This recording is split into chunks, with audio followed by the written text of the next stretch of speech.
nome é Franco, né? Sou engenheiro civil, sou formado pela atual Universidade de São Francisco, já faz um tempinho, no milênio passado, né? E a minha área de atuação sempre foi, quando deixei a faculdade, sempre foi ligada à área de projetos. E logo depois a gente começou também a participar da implantação de alguns métodos construtivos no Brasil. Exatamente dessa inquietação que a gente estava comentando. Quando eu me formei, fiz a primeira casa que eu construí foi de alvenaria de tijolos. Caramba. Ficou legal, deu tudo certo. Mas quando acabou o projeto, eu falei, não pode ser dessa forma. Tem que ter uma evolução. Não é possível ser desse jeito, assim, né?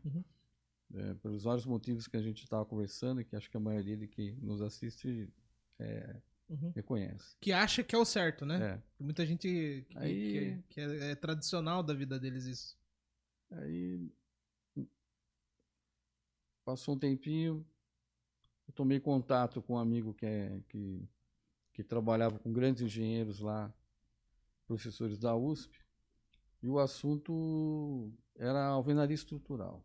Caramba. Aí, bom, vamos estudar esse assunto, alvenaria estrutural. E aí acabei fazendo também as primeiras obras aqui no interior de São Paulo, alvenaria estrutural, usando bloco cerâmico ainda. Foi a gente fez prédios pela primeira vez usando lajes com elemento de isopor, usando laser com contrapiso zero. Já foi uma série de inovações que hoje são bem corriqueiras hoje.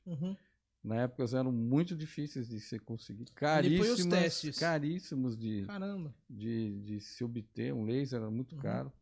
Mas, enfim, foi a primeira fase de racionalização.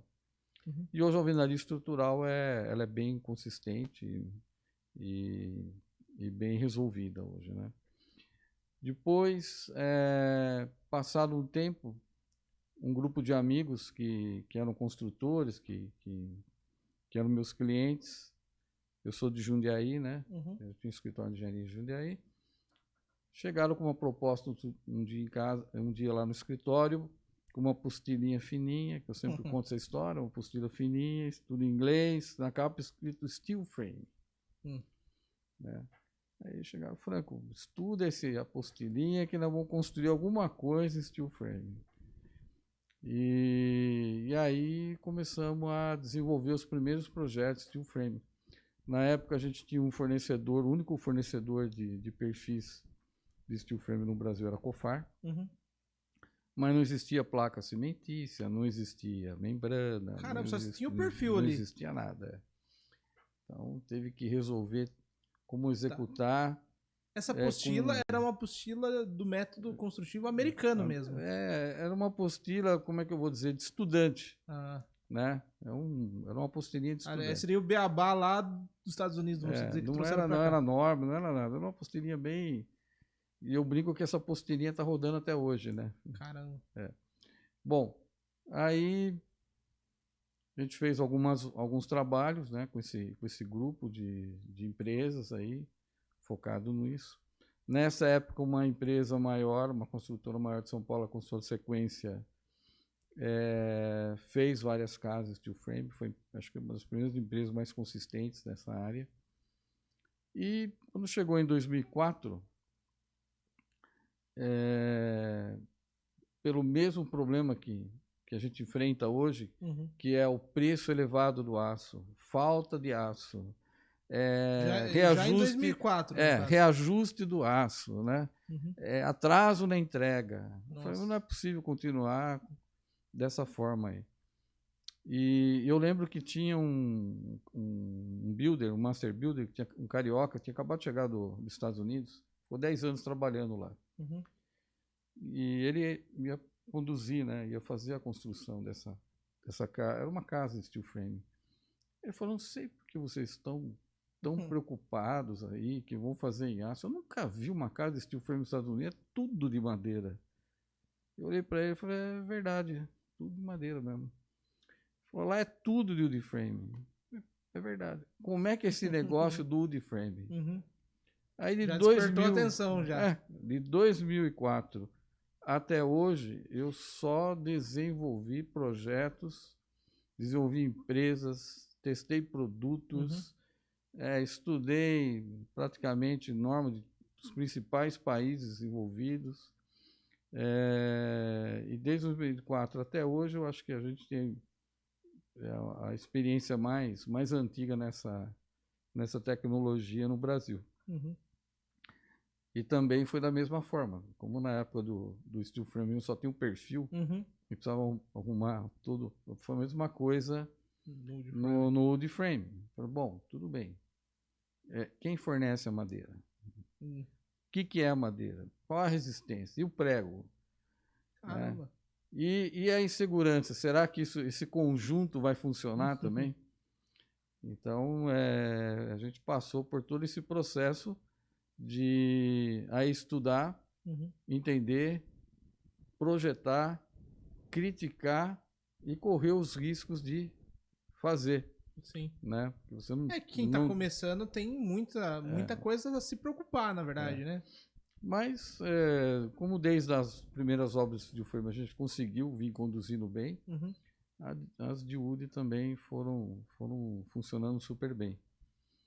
E aí eu tenho um amigo que depois eu vou colocar para você apresentar aí para o seu público do Instituto, né? Eu falei, bom, eu cheguei para ele era uma das construtoras que me atendia. Falei, vamos fazer de wood frame, a gente ia fazer uma ampliação de uma escola. O legal é que escola é sempre a melhor cobaia para métodos construtivos, porque sendo rápido está funcionando. Eu sei que EPS foi muito testado em escolas. O steel frame também, a gente fez a primeira construção assim para valer, competente, rápida, com produtividade, com projeto, foi como escola. E é interessante essa escola, era uma escola que tinha sido projetada em pré-moldado concreto. Então foi feita a escola em pré-moldado. E aí a necessidade de expandir a escola, o quarto pavimento, que era o teto, a laje de cobertura do quarto pavimento, ia receber mais salas de aula. Entendi. E tem que fazer no fim de ano, debaixo de chuva, aquela confusão toda. Tem a questão também estrutural, né? Que quanto mais peso, mais estrutura necessita, né? Bom, legal. Então, nós fizemos um projeto. Foi, acho que, a primeira construção no Brasil feito já com perfil engenheirado, com perfis cortados, né? Numerados, para você posicionar. E a gente fez trabalho, foram uns 500 metros quadrados em 45 dias. Caramba, 500? E um detalhe importante. O dono da escola, um dos sócios era o Botino, que era presidente da FAPESP. E a outra era a Rose, que era secretária estadual da educação. Eu falei, se esse projeto não funcionar, estamos mortos aqui. Queimou tudo o resto. Aí chegou na primeira semana, o Botino olhou assim, os laços tudo cortado, só 2 caras trabalhando. Ele olhou, falou, ferrou, não vai dar certo isso aqui. Aí passou mais uma semana. Só ficou preocupado, então, que não daria certo. Passou mais uma semana, ele já viu tudo, aquele esqueleto em pé. Ele falou, põe no institucional da escola que a gente está fazendo um prédio aqui de vanguarda e tal. Caramba! Bom, e esse trabalho a gente teve um Master Build muito bom que ajudou a gente a construir. Quando você fala Master Build, é uma pessoa Master Build é um mestre de obras lá fora, que é o Master Build. Então ele trouxe a informação, né, como a experiência, como que funcionava e foi aplicando junto com vocês aqui. Porque uma coisa é você entender, projetar, especificar, é outra como você vai construir, qual a sequência. Entendi. Quais são os skills, né, as habilidades que você tem que ter, as ferramentas certas. Precisa de tudo isso para a coisa funcionar. Né? Então, a forma da gente, teoricamente, a gente conseguia conduzir, mas na prática a gente precisava contar com profissionais que tinham alguma experiência. No fim, nada substitui a experiência. Né? Mas a experiência desse Master Build era muito boa. Eu lembro que a gente filmou em película de cinema. O filho do Botino, que fazia cinema, filmou, não sei onde foi parar o filme, infelizmente. Mas, é parte da história. E foi super boa a experiência. Quando terminou a construção, esse meu amigo chegou e falou, mas por que eu lembro que eu sentei do outro lado da rua, na Sargento, e fiquei olhando o prédio lá. Sim. O negócio pronto. Ele falou, mas, pô, parece que você está triste. Né? Fizemos um projeto, deu tudo certo, né? Eu falei, esse é o problema, deu tudo certo.